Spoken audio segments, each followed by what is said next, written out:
할렐루야, 언약교회 성도님들 반갑습니다. 유명진 집사입니다. 오늘은 제자의 특징 두 번째 시간입니다. 예수께서 나와 일러 가라사대 하늘과 땅의 모든 권세를 내게 주셨으니 그러므로 너희는 가서 모든 족속으로 제자를 삼아 아버지와 아들과 성령의 이름으로 세례를 주고 내가 너희에게 분부한 모든 것을 지키게 하라. 볼지어다 내가 세상 끝날 때까지 너희와 항상 함께 있으리라 하시니라. 마태복음 28장 18절에서 20절. 그리스도와 동일시함. 제자의 첫 번째 특징은 자신을 예수 그리스도와 동일시하는 것, 즉 사람들 앞에서 자신이 그리스도께 속해 있음을 인정하는 것입니다. 세례에 대하여 어떻게 생각할지 모르겠지만 세례는 자신을 예수 그리스도와 동시하는 공적인 표시도 됩니다.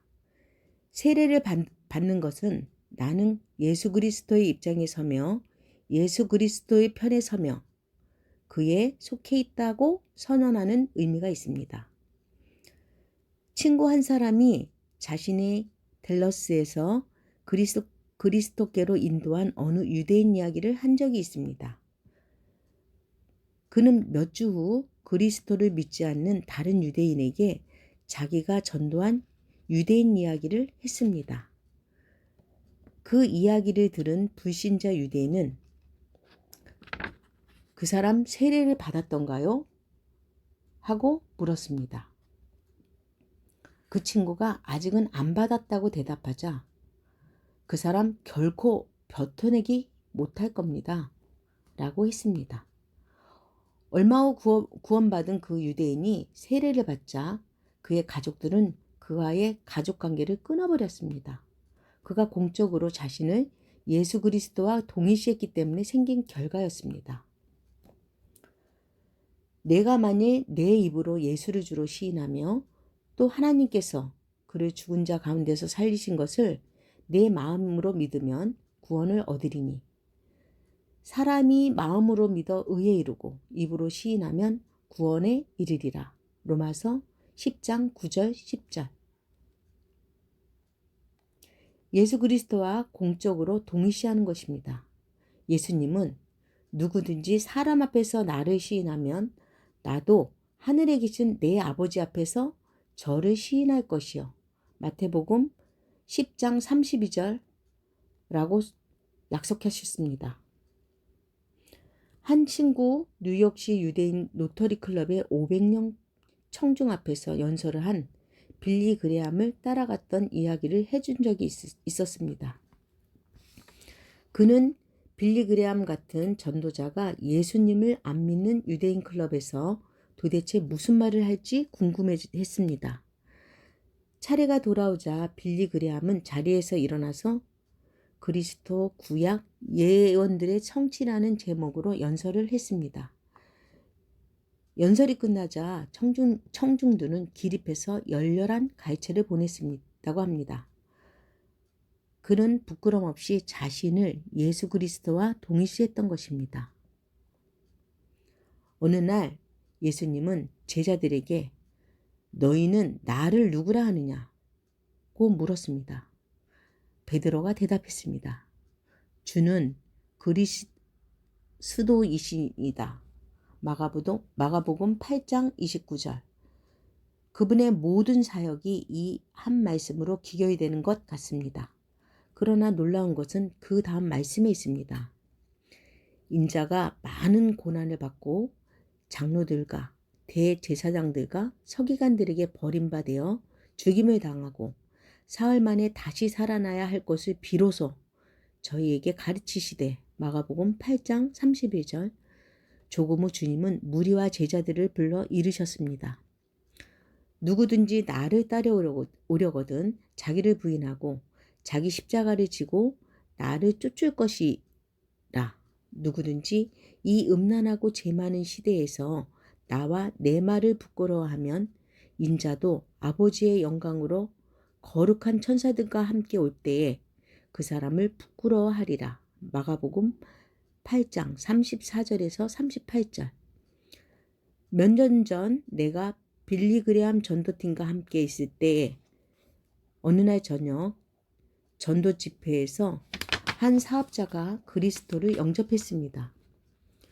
그 주일 저녁 그는 자기가 가끔씩 다니던 교회의 예배에 참석했습니다.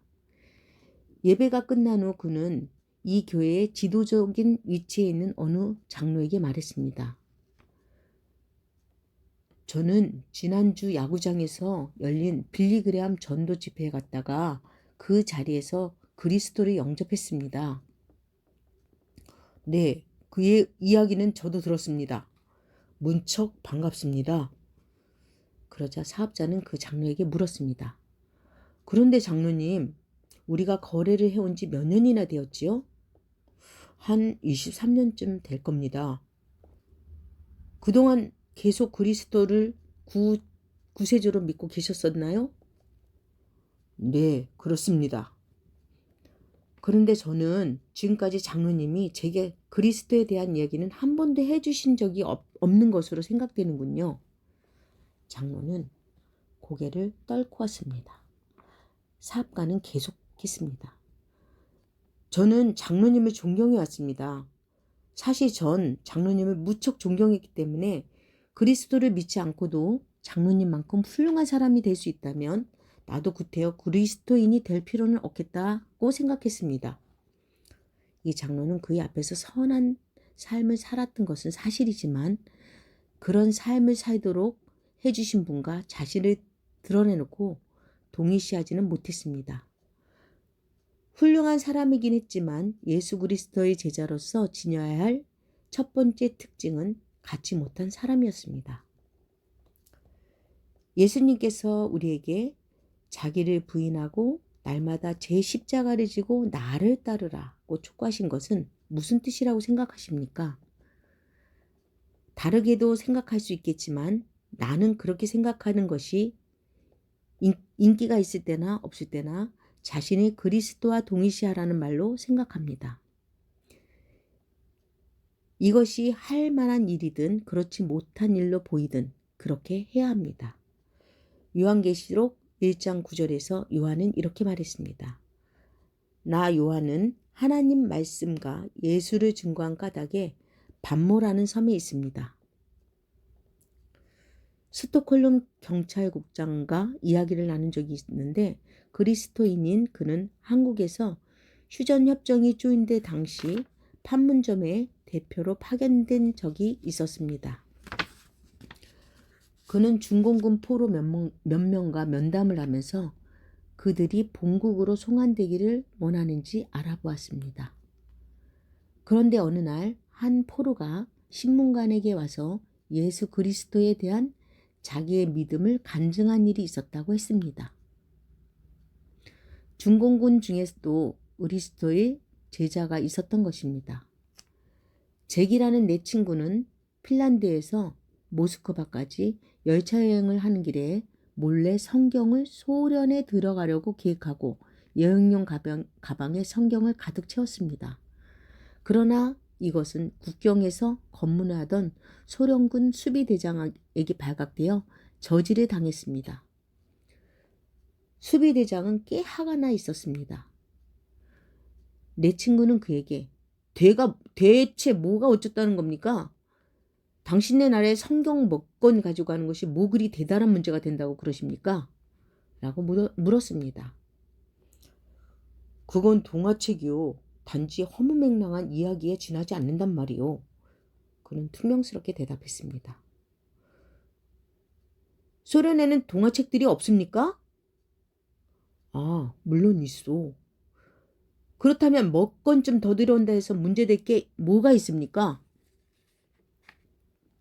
인민들이 그놈의 성경만 믿기만 하면 공산주의를 믿으려 되지 않는단 말이요. 결국 그는 절대로 전도를 해서는 안 된다는 경고와 더불어 으름장을 놓고는 그것을 통과시켜 주었습니다. 몇 시간 후 열차의 승무원 2명이 잭과 그 일행에 대하여 끼어들어 공산주의의 장점에 대해 떠들어대기 시작했습니다. 잭은 이야기를 계속 참고 들을 수만 없었습니다. 그래서 그는 곧 그들에게 전도를 하기 시작했습니다. 얼마 동안 복음을 듣고 있던 승무원들 중 한 사람이 객실의 반대편에 있는 다른 승무원을 가리키며 여보시오, 당신하고 똑같은 친구가 저기 또 하나 있어. 저기 있는 저 승무원 말이오. 저 친구는 당신하고 성분이 똑같소. 라고 말하는 것이었습니다. 후에 잭이 그 승무원에게 말을 걸어 이야기를 해보니 그는 틀림없이 거듭난 그리스도인이었습니다. 성경을 가지고 있느냐고 묻자 그는 없다고 대답하면서 다음과 같은 말을 했습니다. 우리가 살고 있던 읍내에서는 우리 할머니가 가지고 계셨던 성경이 마지막 성경이었습니다.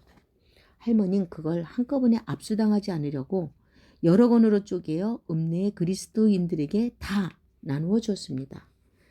잭은 그에게 성경을 갖고 싶느냐고 물었습니다.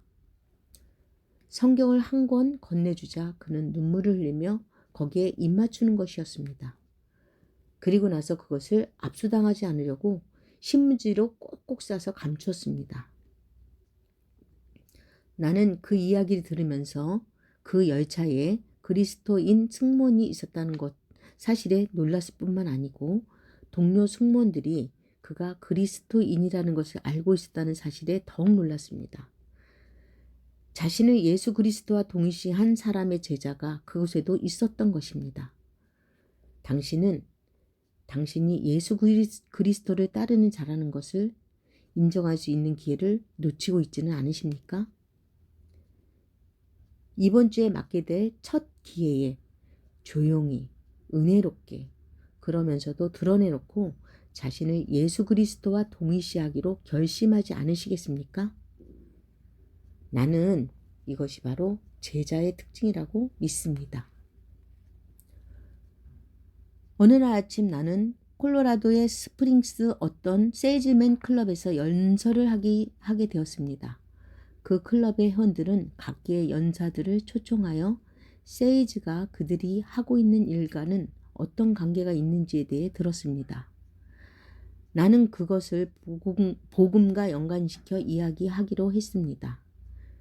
연설 중에 나는 복음을 설명해 주었습니다.